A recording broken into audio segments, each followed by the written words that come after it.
Welcome back to the Best Coaster of the Year weekly series. About a month ago, you guys voted for the best coaster of 2012. You voted for Dynaconda at China Dinosaurs Park, the SNS 4D coaster, defeating Skyrush River Park, a pretty big name contender there. Shambhala at Port Aventura and Darling Dragon at Happy Valley Wuhan. Four definitely great elite rides.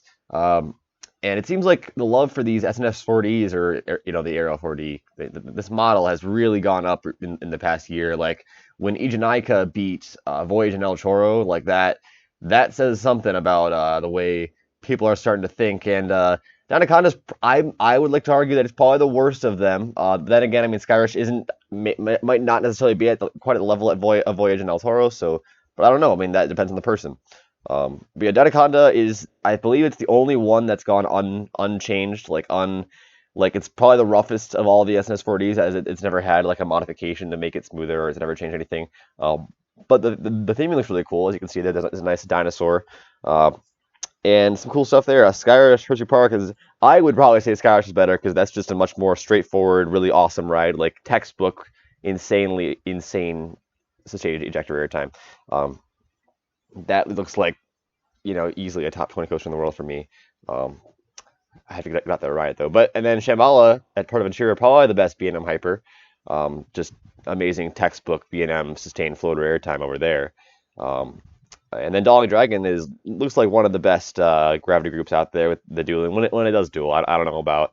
I don't know if I hear it really never does anymore because why would any park in China have to run more than one train on a roller coaster? But um, yeah, so that's how that works. So, but yeah, I would say Skyrush is probably better, but I was not a huge fan of my Rhino X2, so maybe I would one day come to enjoy these SNS 4Ds, these crazy 4D coasters. So, cool stuff. Moving on, we've got the best coaster of 2013. You guys are gonna vote for the best coaster using the eye in the top right corner of the video. We've got Outlaw Run at Silver Dollar City, the RMC Woody, Fjord Flying Dragon at Happy Valley Tianjin, the Gravity Group Woody. Iron Rattler at Six Flags Fiesta Texas, the RMC Hybrid, and Gold Striker at California's Great America, the GCI Woodies. You can vote for one of those four wood-supported roller coasters using the eye on the top right corner of the video, and I will see you guys after I talk about the rest of the coasters, the rest of the relevantly cool coasters, and that came in 2013. We got Abyss at Adventure World, the pretty generic-looking Gerstlauer Eurofighter, kind of like just your typical black Eurofighter. Like whenever I picture a black Eurofighter, I picture this one. But this one isn't that typical in that it's in like a really remote location. It's the only major roller coaster in Western Australia. It's near Perth, so there's not a whole lot around Perth, Australia. So that's kind of cool. And then Crazy Bird at Happy Valley Tianjin also opened this year, along with Fjord Flying Dragon at the same park. That is an SNSL loco, similar to that of like a Steel Hog or a what are they called? Timber Drop, El Loco at Adventure World. Or Adventure Dome. Um, it's I believe it's actually one of the steeper ones. I think it's got like a 118 or something crazy degree drop.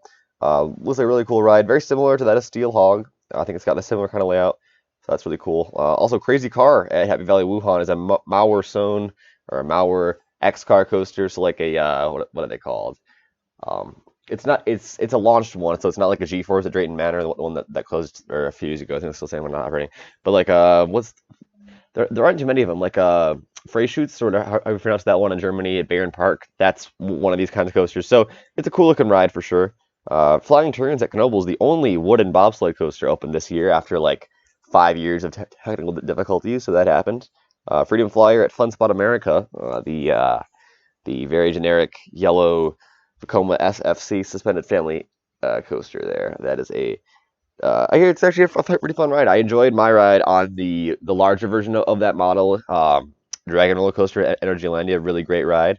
Um, Definitely a smaller one, but I hear the helices are still pretty intense, so I can respect that. Also, Gatekeeper at Cedar Point, a ride that every time I ride it, it kind of lowers in my rankings. I don't know why. It just keeps getting worse and worse. Oh, I skipped Full Throttle. But yeah, Gatekeeper, I don't like talking about it. It's just not a nice ride. It's very pretty to look at, though, that's for sure.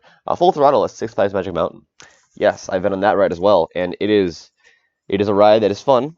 It is, I think it's in my top 15. I think so. It's really fun. Got a great launch. Got some great hang time. Got another great launch, some great hang time, and another great launch and some great hang time. That's about it. It's pretty short. It's kind of gimmicky, but I mean, it does a few things pretty well, so that's pretty cool. Moving on to some more, or even more, 2013 coasters. We got Uvulin at Dürr Sommerland, the Intamin, what is it? The free, what are they called? It's like it's a booster bike. It's a motorbike kind of thing, but Intamin. And it's actually a really great ride. They have a lot of really cool twisty turnies. It's like, you know, it's what is it, Wavebreaker at SeaWorld San Antonio, but all the bad parts taken out and replaced with actually fun, awesome turns. Nice tire launch, just a really great looking ride. Carajo at Erlebnis Park Tripsdrill is a Gerstlauer, another black Gerstlauer over this year. I think this one's got a launch, and it's got some really cool hang timey elements. Very fun looking ride for sure. Also Nitro at Ad Labs and Magica, which actually is now called the ride is now called Hot Wheels Nitro at Imagica. So they just kind of like rebranded the whole park for 2019, 2020. Um, so that's pretty cool. So now it's Hot Wheels Nitro, and that is the most recent B&M roller coaster to ever open. It's a very generic layout, kind of similar to that of like a Batman Night Flight at Six Flags New England. So it's kind of a generic floorless. It doesn't do a whole lot, but it's still a really cool ride. It's cool that India has a B&M, so cool stuff. Ring Racer at Nürburgring, really stupid, unlucky ride. Designed by Alan Schilke actually when he was still at SNS. So that was trying to open in 2009, but it didn't happen for 4 years and finally opened in 2013. It's the ride that had like a really crazy like almost 100 mile per hour launch and then a lot of straight track, a kind of weird little like S travel clef kind of like turn, or no, it's a figure eight turnaround and then some more straight track, and that's the whole ride. So it's a really really weird ride with a crazy fast acceleration. It's the point of it was that it would go really fast, and it did that for 4 days until it exploded. So pretty silly ride. Then Storm at Etnaland, that is the Mac, kind of similar to like a Alpina Blitz Megalite style ride, but it's also got an inversion, a little zero G roll at the end, and it's a pretty cool looking ride. They're check out a POV. It's like a better version of Alpina Blitz, and it's like a kind of it looks in some ways better than Blue Fire. I don't know about that, but I mean, who knows? It's unique at least. This Smiler at Alton Tower is the most inversions on a roller coaster. Um, Really cool. 14 inversions, two lift hills. I'm just kidding. Wait, is there? I forget. It's a launch, right? Yeah, there's a launch and then a lift hill. Of course, I knew that. Smilers is a ride that I don't really think about very often because it's just so gimmicky and how many versions it has. But I mean, there are the two airtime hills that look pretty cool. So I don't know. I don't know what to think of that ride. It looks like a lot of fun though, for sure. White Lightning at Fun Spot America opened this year, along with Freedom Fly, which I already talked about. That is the really nice little L-shaped GCI out and back. It was the first GCI to have a 90-degree bank. Actually, it's about time he did GCI. Come on, like Gravity Grip was doing it like 5 years ago. But yeah, it's a really solid GCI from everything I've heard. Got some nice airtime, kind of a short ride, but still really great ride. So cool stuff. U-shaped roller coaster at Victory Kingdom. It's been standing but not operating for like I don't know 5 years now, I guess, maybe 6 years. And it is a really weird Intamin. Like, it's actually a wing rider coaster. It's like a wing style seating. Think of like a Furious Baco meets an Impulse coaster. So the Impulse in that is it's like if Linear Gale were a wing coaster. That's what this is. Because Linear Gale was the Impulse that didn't twist, and this doesn't twist. It's just a wing coaster that launches back and forth. I guess it had a really long ride cycle. It went all the way up like a few times versus like just twice.